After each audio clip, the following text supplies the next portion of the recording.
Bonjour à tous, c'est Zimbabwe. Aujourd'hui, on se retrouve pour le 2 septembre. Aujourd'hui, c'est un grand jour. C'est officiellement la fin de la Seconde Guerre mondiale, évidemment, qui finit le 2 septembre 1945. Donc, 6 ans et un jour, voilà, pile 6 ans après le début qu'on a vu il y a quelques jours. Donc, c'est vraiment magnifique. Donc, c'est plus précisément la fin de la guerre du Pacifique, hein, évidemment, entre principalement les États-Unis, l'URSS et le fameux Empire du Japon, hein, qui était quand même plutôt déter. Et donc, c'est l'occupation militaire alliée du Japon, évidemment, hein, parce que bon, faut un peu les calmer, parce qu'ils étaient un peu fous. Et donc, voilà, la capitulation qui est signée, voilà, par l'empereur Hirohito. Et donc, on a un changement de régime, changement de politique, occupation du territoire, mais on a l'empereur qui reste au pouvoir, et ça c'est quand même plutôt spécial, parce qu'il y a plein de monarchies qui sont mortes pendant la Seconde Guerre mondiale, mais celle de la monarchie japonaise est restée là, et en fait pourquoi? C'est parce que ça servait à créer un genre de cohésion nationale et du coup les Américains ont décidé de le laisser alors que pourtant il avait quand même une certaine responsabilité un peu folle et du coup même aujourd'hui il y a encore de grandes polémiques sur cet empereur voilà qui est resté empereur jusqu'en 1989 et sur son rôle durant la Seconde Guerre mondiale qui est pas vraiment très clair. Mais bon en tout cas c'est la fin de la Seconde Guerre mondiale, ça fait plaisir, mais après c'est pas la fin pour tout le monde hein, parce qu'il y a encore par exemple la paix entre le Japon et l'Union soviétique, ça s'est fait en 1956, hein, voilà, plus tard. Bon, après, il y avait plus de guerre entre eux. Et il y a même un mec, Tero Nakamura, donc qui était, qui a continué à faire la guerre jusqu'en 1974 parce qu'il était sur une île en Indonésie et il savait pas que c'était la fin de la guerre. Enfin bon, je trouve ça très marrant, mais bon, en tout cas, c'est la fin.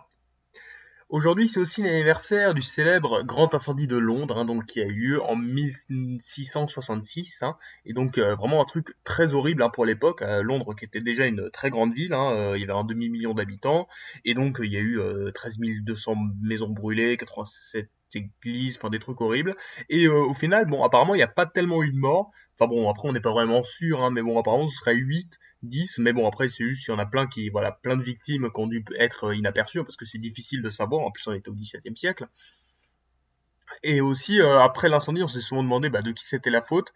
Et bah, ce serait apparemment la faute d'un horloger français, parce que c'était un agent du pape, et qu'il aurait allumé le grand incendie à Westminster.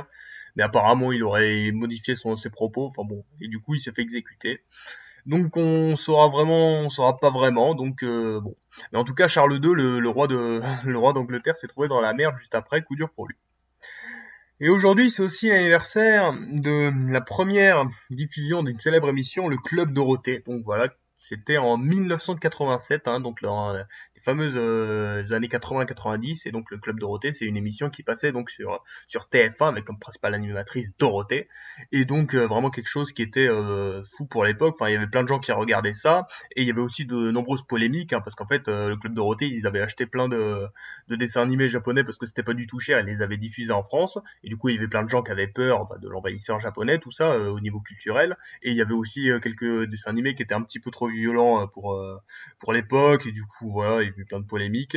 Et après, bah aussi, bah donc ça a été une longue fin, la fin du Club Dorothée. Ça a été un déclin à partir de 1995.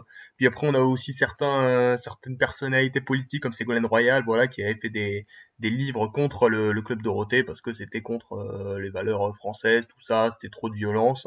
Enfin bref, voilà, vous connaissez la chanson, mais donc ouais, c'était un truc révolutionnaire le Club Dorothée en termes de ce qu'il proposait et du coup c'était aussi très critiqué, mais en tout cas c'est quelque chose qui a fait la jeunesse de plein de personnes dans les années 80 et 90, donc à retenir.